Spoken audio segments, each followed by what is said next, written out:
Hi hello and welcome to Tamilanraj IAS academy. இப்போ நம்ம பார்க்க போகிற டாபிக் நம்மளுடைய டிஎன்பிஎஸோட அஃபீஷியல் சிலபஸில் பார்ட் சியில் இருக்கக்கூடிய 14வது சாப்டரும் 16வது சாப்டரும் நம்ம பார்க்க போகிறோம். இந்த ரெண்டு சாப்டர் நீங்கள் என்றைக்கு பார்ப்பீங்கன்னா 30/4/2024 அன்றைக்கி காலையில் 6 மணிக்கு உண்டான ஃபுட்டேஜில் நீங்கள் பார்த்துட்ருப்பீங்க. கரெக்டாக? சரி, ஓகே. இப்போ அதில் இருக்கக்கூடிய இம்பார்ட்டன்ட் கேள்விகள் நீங்கள் படிச்சிருந்தீங்க, அந்த டாபிக் நீங்கள் படிச்சிருந்தீங்கன்னா இப்போது அதில் இருக்கக்கூடிய கேள்விகளை நான் கேட்குறேன். இதுக்கான ஆன்சர் உங்களுக்கு தெரிஞ்சதுன்னா ஆன்சர் பண்ணுங்கள். அதர்வைஸ் இதுக்கான ஆன்சரை தெரிஞ்சுக்கோங்க. ரொம்ப முக்கியமான டாபிக் தான், சரியா? ஸோ நீங்கள் படிச்சிருந்தீங்கன்னா இது ரிவிஷன் பர்பஸ்க்காக ரொம்ப யூஸ்ஃபுல்லாக இருக்கும். அதர்வைஸ் நீங்கள் இதை பார்த்துக்கிட்டு நீங்கள் அந்த டாப்பிக்கை நீங்கள் வந்து படிச்சுக்கோங்க, ஓகேவா? ஓகே. ஸோ தலைப்பு 14வது சாப்டரும் 16வது சாப்டரும். ஃபஸ்ட்டு கொஸ்டின், வட காசியை வாழ்விக்கக்கூடிய கங்கை போல தென்காசியை புனிதமாக்குவது எது? தென்காசியை புனிதமாக்குவது எது? சரியான பதில் சித்ரா நதி. சரியான பதில் என்ன? சித்ரா நதி. சரியான பதில் சித்ரா நதி. சரியான பதில். ரெண்டாவது கேள்வி, எம் மன்னன் பெயரால் மாமல்லபுரம் என்ற பெயர் வழங்கப்பட்டது. எந்த மன்னனினுடைய பெயர்? மாமல்லன் அப்படின்னு சொல்லக்கூடிய மாமல்லன் அப்படின்னு சொல்லக்கூடிய நரசிம்மவர்மனினுடைய பெயர். யாரு? நரசிம்மவர்மனினுடைய பெயர்னால் அழைக்கப்படுகிறது. தென் அடுத்து மூணாவது கேள்வி, திக்கெல்லாம் புகழிரும் திருநெல்வேலி இந்த கூற்றுக்கு உரிய நபர் யார்? தன்பொருணை புனல் நாடு என திருநெல்வேலியை சிறப்பித்தவர் யார்? இது ரெண்டுமே யாருங்கிறதான் கொஸ்டின். ஸோ திக்கெல்லாம் புகழிரும் திருநெல்வேலி அப்படின்னு சொன்னவர் யார் அப்படின்னு பார்த்தோன்னா திரு ஞான சம்பந்தர். யார்? திரு ஞான சம்பந்தர்.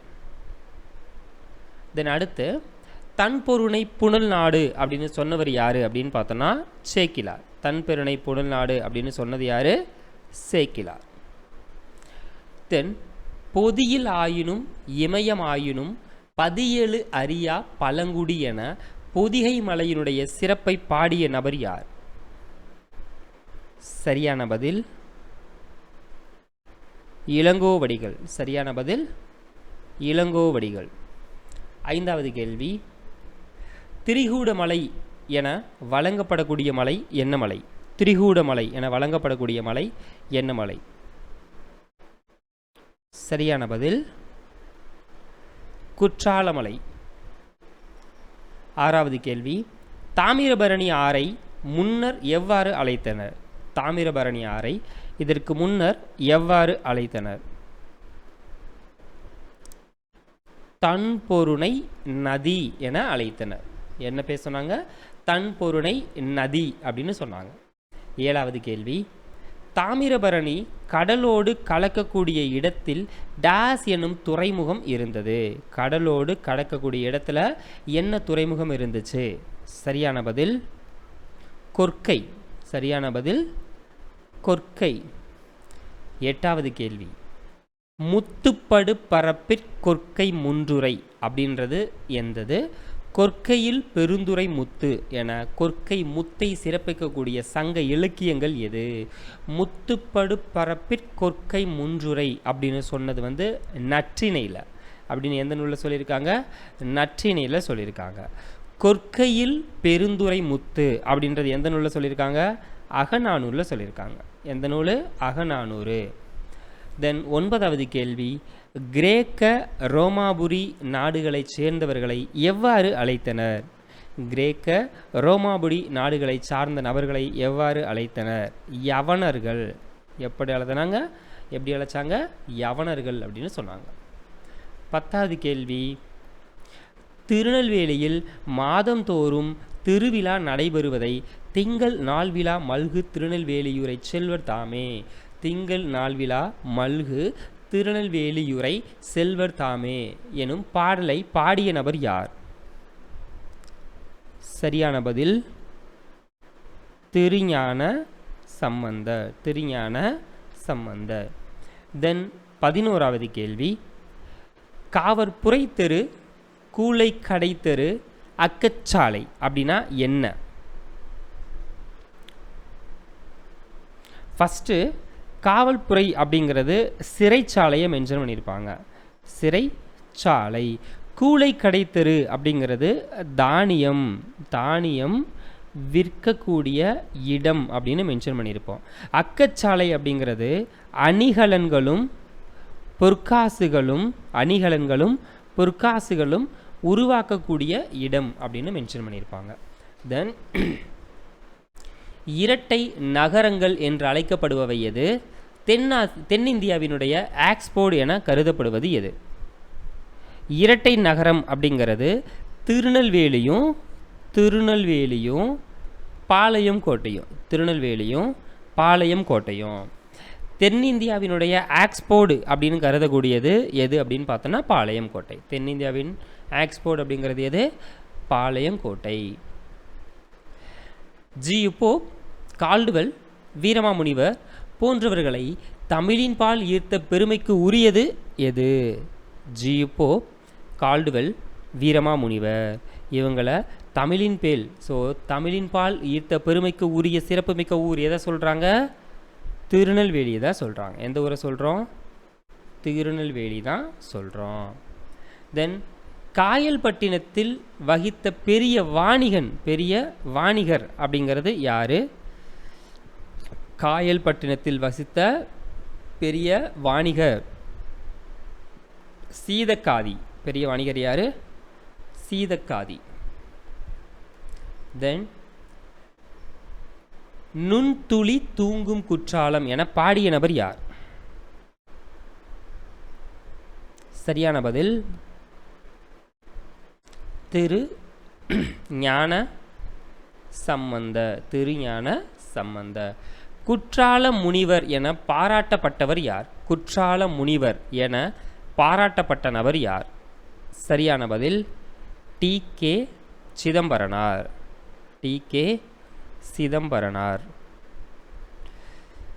ஜெயின் சார்ஜ் கோட்டைக்கு உள்ளே வீடுகள் இருந்த பகுதி அதுக்கு பேர் என்ன சொல்கிறாங்க? ஒரு குறிப்பிட்ட ஏரியாவை வெள்ளையர் நகரம். 18வது கேள்வி, இந்தியாவின் முதல் பொது நூலகம் எது? அரிய ஓலைச்சுவடிகள், தாள்சுவடிகள், புத்தகங்கள் என பெரும் தொகுப்புகளை கொண்டது எது? ஸோ ஃபஸ்ட்டு பொதுவான நூலகம் அப்படிங்கிறது கன்னிமாரா. முதல் பொது நூலகம் கன்னிமாரா நூலகம். அரிய ஓலைச்சுவடிகளும் தாள்சுவடிகளும் புத்தகங்கள் என பெரும் தொகுப்புகளை கொண்டது எது? கீழ்திசை சுவடிகள் நூலகம். கீழ்திசை சுவடிகள் நூலகம். 19வது கேள்வி, குறிஞ்சி நில ஊர்கள், முல்லை நில ஊர்கள், மருத நில ஊர்கள், நெய்தல் நில ஊர்கள் என்னென்ன ஊர் அப்படிங்கிறதான் கொஸ்டின். ஸோ நான் டைரெக்டாக அப்படியே உங்களுக்கு ஆன்சர் சொல்கிறேன், மனசில் மட்டும் ஃபிக்ஸ் பண்ணிக்கோங்க. ஸோ குறிஞ்சி நில ஊர்கள் அப்படிங்கிறத நமக்கு என்ன சொல்லுவோம் அப்படின்னு பார்த்தோன்னா, ஆனைமலை, சிறுமலை இந்த மாதிரி இருக்கும்ல, மலை அப்படின்னு முடியக்கூடிய ஊர்கள் எல்லாமே குறிஞ்சியில் வந்திருக்கும். தென் பூம்பாறை, சிப்பிப்பாறை அப்படிங்கிற மாதிரி பாறைன்னு முடியக்கூடிய ஊர்கள் எல்லாமே இந்த குறிஞ்சியில் வந்திருக்கும். தென் கிருஷ்ணகிரி, கோத்தகிரி அப்படின்னு கிரியில் முடியக்கூடிய ஊர்கள் எல்லாமே குறிஞ்சியில் தான் வரும். தென் ஆழ்வார் குறிஞ்சி அப்படிங்கிற மாதிரி சொல்கிறோம்ல, அது மாதிரி குறிஞ்சியில் முடியக்கூடிய ஊர்களும் குறிஞ்சி நிலத்தோட ஊர்களில் தான் வரும். தென் நெக்ஸ்ட்டு முல்லை நில ஊர்கள் அப்படின்னு எடுத்துக்கிட்டோன்னா ஆற்காடு, ஆலங்காடு, பனையபுரம், ஆட்டையம்பட்டி, தென் காளிப்பட்டி இந்த மாதிரி எல்லாமே நமக்கு இதில் முல்லையில் வந்திருக்கும். மருதூரில் ஆற்றூர், புளியங்குடி, தென் புளியஞ்சோலை, புளியம்படி புளியம்பட்டி இதெல்லாம் இருக்குல்ல, அதெல்லாம் சொல்லக்கூடியதெல்லாம் நமக்கு வந்து 3வது மருது நிலத்தில். 4 நெய்தல் நிலத்தில் கீழ்கரை, கோடியக்கரை, நீலாக்கரை அப்படிங்கிற மாதிரிலாம் சொல்கிறாங்கல்ல, அது எல்லாமே நெய்தல் நிலத்தில் வரக்கூடிய ஊர்களாக சொல்கிறோம். சரியா? ஸோ ஜஸ்ட்டு அந்த ஊரை மட்டும் சும்மா ஞாபகம் வச்சுக்கோங்க. தென் அடுத்து 20வது கேள்வி, ஆடு மாடுகள் அடைக்கப்படக்கூடிய இடம் என்ன இடம்? அத்தி மரங்கள் சூழ்ந்த ஊர் என்ன ஊர்? கலாச்செடிகள் நிறைந்த பகுதி என்னது? பனை மரங்கள் நிறைந்த ஊர் என்னது? மாமரங்கள் செலுத்திருந்தக்கூடிய பகுதி என்னது? ஆடு மாடுகள் அடைக்கப்படக்கூடிய இடம் பட்டி அப்படின்னு சொல்கிறோம். அத்தி மலர் சூழ்ந்த ஊர் வந்து ஆலங்காடு. கலாச்செடி கலாக்காடு. தென் பனைமரம் பனையபுரம். தென் மாமரங்கள் மாங்காடு. தென் அதுக்கடுத்து தென்னை சூழ்ந்த பகுதி. தென் அதுக்கடுத்து தென்னை சூழ்ந்த பகுதி என்ன? ஆற்றூரின் மருவு அப்படிங்கிறது என்ன? நீர்நிலைகள் நிறைந்த பகுதி என்ன? கடற்கரையில் உருவான பேரூர்கள் என்ன? கடற்கரையில் உருவான சிற்றூர்கள் அப்படிங்கிறது என்ன?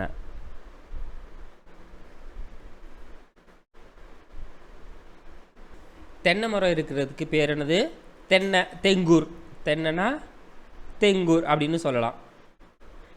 தென் ஆற்றூர், ஆற்றூருடைய மருவு அப்படிங்கிறது இப்போ உதாரணத்துக்கு கோயம்புத்தூர் அப்படின்னு சொல்கிறோமா, ஸோ அதை தான் நமக்கு மென்ஷன் பண்ணியிருக்காங்க. ஆத்தூர் அப்படிங்கிறத நமக்கு வந்து ஆற்றூரினுடைய மருவு அப்படிங்கிறது ஆத்தூர், கோயம்புத்தூர், கோவை அப்படின்னு சொல்கிறோம்ல, அதை நமக்கு மென்ஷன் பண்ணியிருக்காங்க. ஓகேவா?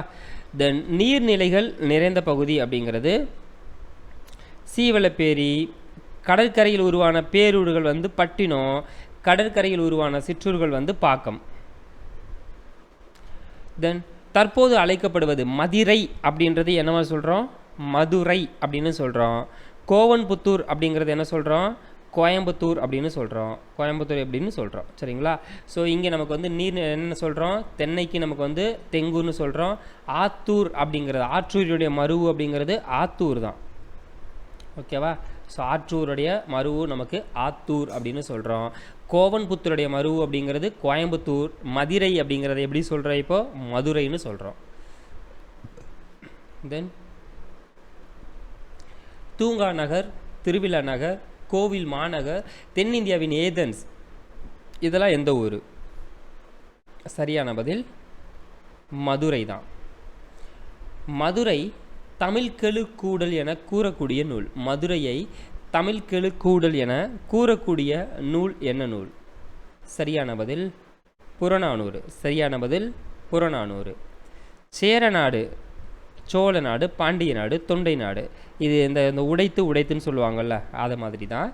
சேரநாடு அப்படிங்கிறது நமக்கு வந்து பார்த்தோம்னா வேலம் உடைத்து. சோழ நாடு சோறுடைத்து. பாண்டிய நாடு முத்துடைத்து.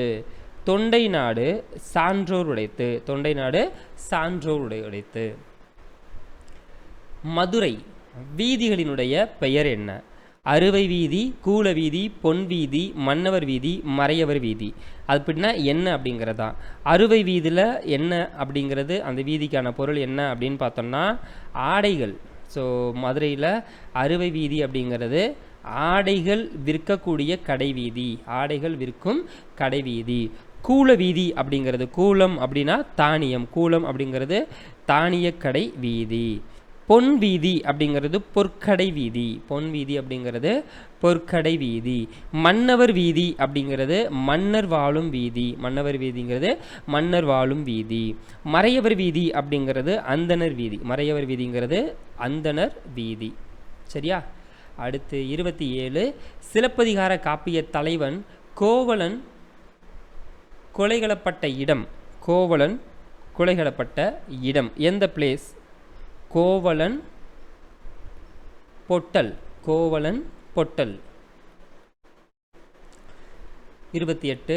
கிபி 2ஆம் நூற்றாண்டில் எழுந்த சிலப்பதிகாரமே மதுரையை டேஸ் என குறிப்பிடுவதனால் மதுரையின் பழமை அறியப்படுகிறது. ஸோ எப்படி சொல்கிறாங்க? மதுரை என்ன மாதிரி சொல்கிறாங்க? மூதூர். மதுரையை மூதூர் என குறிப்பிடப்படுவதனால் மதுரையினுடைய பழமையை நம்மால் அறிய முடிகிறது அப்படிங்கிறதான் சொல்லியிருக்காங்க. தென் காசி எனும் சொல்லினுடைய பொருள் என்ன? காசி அப்படின்ற சொல்லினுடைய பொருள் என்ன? தானே ஒளி விளங்கக்கூடிய நகர் அப்படின்னு சொல்லுவோம். காசின்னு என்ன பொருள்?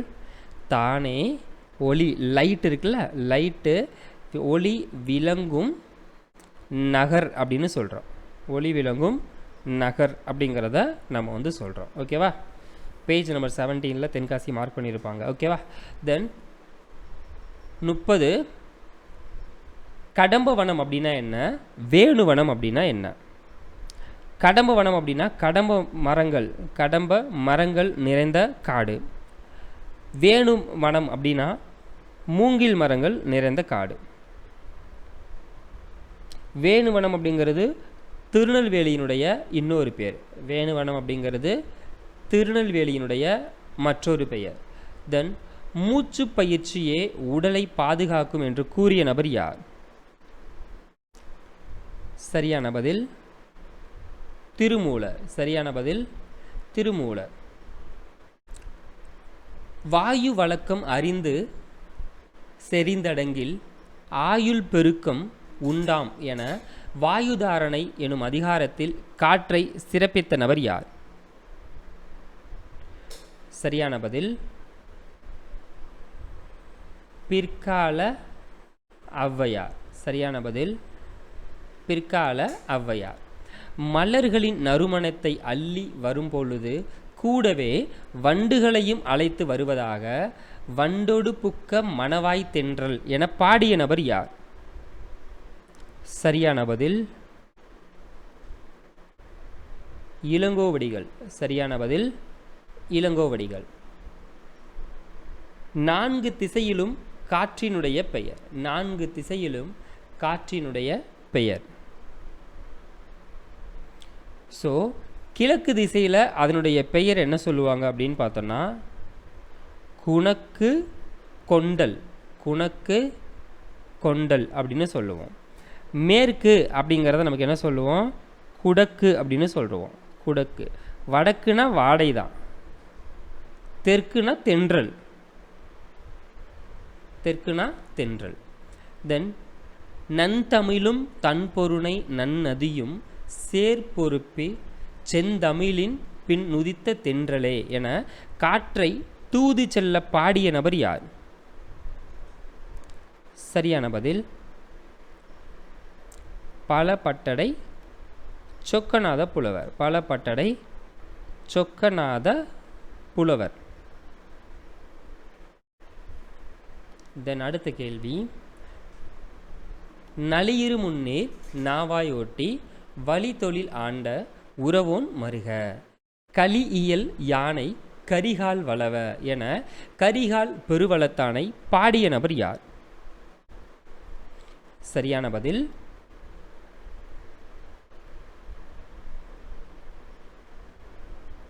வெண்ணிக்குயத்தியார். சரியான பதில் வெண்ணிக்குயத்தியார். காற்றின் ஆற்றலை வலி மிகின் வழியில்லை என கூறிய நபர் யார்? சரியான பதில் ஐயூர் முடவனார். ஐயூர் முடவனார். தென் அடுத்து 38வது கேள்வி, காற்று மாசுபடுவதால் குழந்தையினுடைய மூளை வளர்ச்சி குறைவதாக எது தெரிவித்தது? ஐக்கிய நாடுகளினுடைய சிறுவர் நிதியம். ஐக்கிய நாடுகளினுடைய சிறுவர் நிதியம். தென் குளோரோஃப்ளோரோ கார்பனின் ஒரு மூலக்கூறு டேஸ் ஓசோன் மூலக்கூறுகளை சிதைத்துவிடும். 1,00,000 ஓசோன் மூலக்கூறுகளை சிதைத்துவிடும். தென் பயிரிட தேவையான இடைவெளிகள்.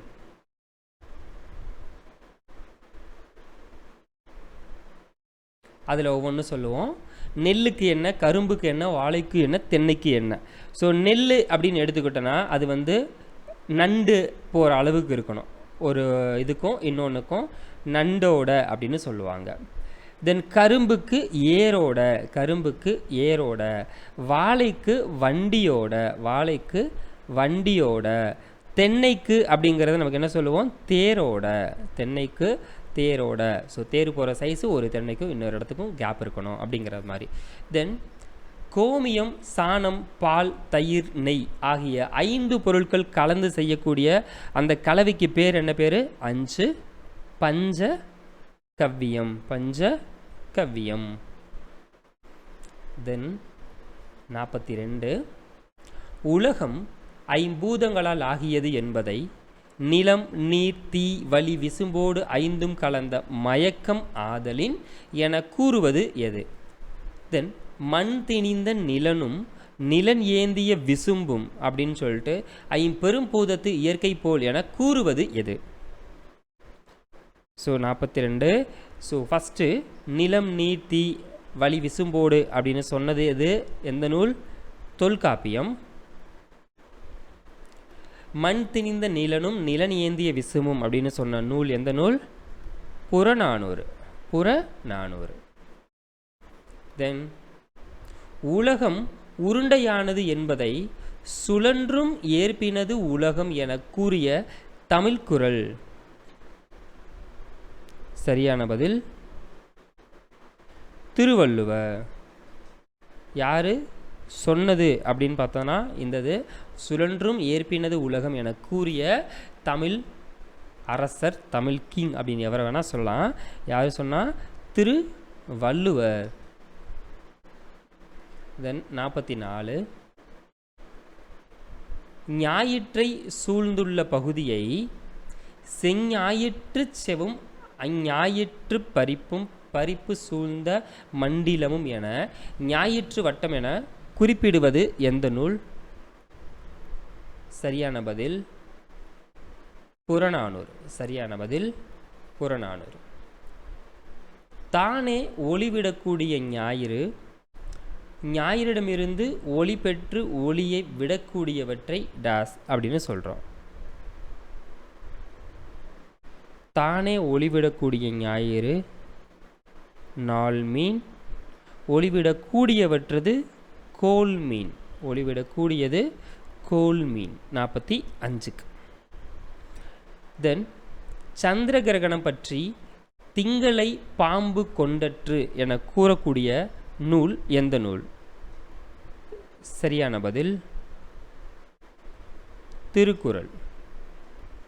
தென் வான்வழி பயணம் பற்றி வளவன் ஏவா வான ஊர்தி என குறிப்பிடக்கூடிய நூல் எந்த நூல்? சரியான பதில் புறநானூறு. 48 மயிர்பொறி விமானத்தின் செயல்திறன் அப்படிங்கிறது எந்த நூலில் வரும்? ராவணன் செலுத்திய புட்பக விமானம் அப்படிங்கிறது எந்த நூலில் வரும்? வானூர்தி வளவம் மற்றும் அதன் இயக்கக்கூடிய முறைமை, வான்பயண செய்தி போன்றவற்றை கூறக்கூடிய நூல் எதில் வரும்? ஸோ ஃபஸ்ட்டுக்கு ஆன்சர் சீவக சிந்தாமணி. ஃபஸ்ட்டுக்கு ஆன்சர் சீவக சிந்தாமணி. ராவணன் செலுத்திய புட்பக விமானம் அப்படிங்கிறத சொல்லக்கூடிய நூல் கம்பராமாயணம். கம்ப ராமாயணம். தென் வானூர்தி வடிவம் அப்படிங்கிறத சொல்லக்கூடியது பெருங்கதை. பெருங்கதை. தென் 49 வான ஊர்தி ஓட்டுகின்றவனை தமிழில் டாஸ் என அழைக்கும். புறநானூரில் என்ன மாதிரி சொல்கிறாங்க அப்படின்னு பார்த்தோம்னா வளவன் அப்படின்னு சொல்லுவாங்க. வளவன் அப்படின்னு சொல்லுவாங்க. தென் செந்நிறமாய் உள்ள கோல் என்ன கோல்? வெண்மை நிறமுடைய கோல் என்ன கோல்? புதிதாக கண்டறிந்த கோல் எது? பெரிய அல்லது நிறைந்த கோல் எது? தென் கந்தகம் இருப்பதால் எந்த கோல் சொல்கிறோம்? ஸோ செந்நிறமாக இருக்கக்கூடிய கோல் செவ்வாய். வெண்மை நிறமுடையது வெள்ளி. புதிதாக கண்டறிந்தது புதன். பெரிய கோள் வியாழன். கந்தகம் இருப்பது சனி, அதர்வைஸ் காரிக்கோள். சனி அல்லது காரிக்கோள். சரியா? இவ்வளோதான் நம்ம இந்த பகுதி பார்ட் சியில் இருக்கக்கூடிய 14வது சாப்டரும் 16வது சாப்டரில் இருக்கக்கூடிய இம்பார்ட்டன்ட் கொஸ்டின். நாளைக்கு உங்களுக்கு காலையில் 6 மணிக்கு 15வது சாப்டரில் இருக்கக்கூடிய கண்டென்ட் உங்களுக்கு கவர் ஆகிருக்கும். 17ம் படிச்சுக்கோங்க. சரிங்களா? ஸோ 15வது சாப்டரும் படிச்சுக்கோங்க, 17வது சாப்டரும் படிச்சுக்கோங்க. நாளைக்கு டெஸ்ட்டில் உங்களுக்கு 15வது டெஸ்ட். சரிங்களா? 15வது டாபிக் உங்களுக்கு நாளைக்கு காலையில் 6 மணிக்கு உங்களுக்கு வீடியோ வந்து நம்ம சேனலில் பப்ளிஷ் ஆகிடும். சரிங்களா? ஸோ அடுத்தடுத்து இந்த சாப்டரில் இருக்கக்கூடிய எல்லா வீடியோஸுமே நம்ம வந்து அடுத்தடுத்து நம்ம போட்டுட்ருக்கோம். ஆல்ரெடி இதுக்கு முன்னாடி இந்த 15 சாப்டருமே நம்ம முடிச்சிட்டோம். சரிங்களா? ஸோ இந்த 1, 2 அப் டு எக்ஸெட்ரா இது எல்லாமே நம்ம முடிச்சிட்டோம். முடிச்சதில் இப்போ நமக்கு பெண்டிங் எந்த லெசன்ஸ் என்னென்ன இருக்குது அப்படின்னு பார்த்தோம்னா, இன்னும் பார்ட் சியில் இந்த 15 நமக்கு முடிஞ்சிடும். 17, 18, 19, 20, 21 1, 2, 3, 4, 5, 6 பார்ட் சியில் மொத்தம் 6 சாப்டர் மட்டும்தான் இருக்குது. பார்ட் பியில் நமக்கு ஒரு 5 சாப்டர் இருக்குது. சரிங்களா, மொத்தமே 11 சாப்டர் தான் இருக்குது. இந்த 11 சாப்டர் முடிச்சோன்னா பார்ட் சியும் பார்ட் பியில் இருக்கக்கூடிய எல்லாமே நம்ம வந்து சாப்டர் வைஸும் நம்ம வந்து தனியாக கவர் பண்ணி கொடுத்தாச்சு. இது எல்லாமே ஒரே பிளேலிஸ்ட்டில் தான் அவைலபிள் இருக்குது. ஸோ அந்த பிளேலிஸ்ட்டை மறக்காமல் எடுத்து யூஸ் பண்ணிக்கோங்க. அதே மாதிரி இதில் இருக்கக்கூடிய எல்லா டாபிக்ஸும் உங்களுக்கு வந்து ஒரு புக்காகவே உங்களுக்கு நாங்கள் வந்து கொடுக்குறோம். அந்த புக்குக்கான டீட்டெயிலும் உங்களுக்கு வேணும்னாலும் நீங்கள் வந்து பை பண்ணி வாங்கிக்க முடியும். ஸோ இந்த புக்ஸ், அதாவது ஓல்டு கொஸ்டின்ஸ், டிஎன்பிஎஸ்சி எக்ஸாமில் இதுக்கு முன்னாடி 2008 2023 வரைக்கும் கேட்கப்பட்ட கொஸ்டின்ஸ் எல்லாமே தனித்தனியாக, இப்போ நம்ம எப்படி டாபிக் வைஸ் படிக்கிறோமோ இதே மாதிரி டாபிக் வைஸாக உங்களுக்கு கொஸ்டின்ஸ் எல்லாத்தையுமே தனித்தனியாக மேக் பண்ணி உங்களுக்கு ஒரு புக்காகவே கொடுத்துருக்கோம். அந்த புக்கு உங்களுக்கு வேணும் அப்படின்னா 8489637338 அப்படின்னு சொல்லக்கூடிய இந்த நம்பருக்கு ஜஸ்ட்டு நீங்கள் வாட்ஸ்அப்பில் புக் அப்படின்னு மெசேஜ் பண்ணீங்க அப்படின்னாலே நீங்கள் புக்கை எப்படி பை பண்ணுறதுங்கிற டீட்டெயில் உங்களுக்கு ஷேர் பண்ணுவாங்க. அது மூலமாக நீங்கள் இந்த புக் அப்படிங்கிறதையும் நீங்கள் பை பண்ணிவிட்டு ஓல்டு கொஸ்டின்ஸ் எல்லாத்தையுமே நீங்கள் தெளிவாக பார்த்துக்கோங்க. சரியா, சரி, ஓகே. நாளைக்கு டெஸ்ட்டில் உங்களுக்கு வந்து 15வது டாபிக் உங்களுக்கு இருக்குது. ஸோ 15வது டாப்பிக்கை தெளிவாக படிச்சுக்கோங்க. ஸோ நாளைக்கு டெஸ்ட்டில் நம்ம வந்து மீட் பண்ணலாம். சரிங்களா, இந்த புக்கு வேணும்னாலும் புக்கு பற்றின டீட்டெயில்ஸ் வேணும்னு இந்த வாட்ஸ்அப் நம்பருக்கு ஜஸ்ட் வாட்ஸ்அப் பண்ணுங்கள். அடுத்தடுத்த வீடியோவில் இன்னும் சில முக்கியமான கண்டென்ட்டோடு உங்களை நாங்கள் மீட் பண்ணுறோம். தேங்க்யூ.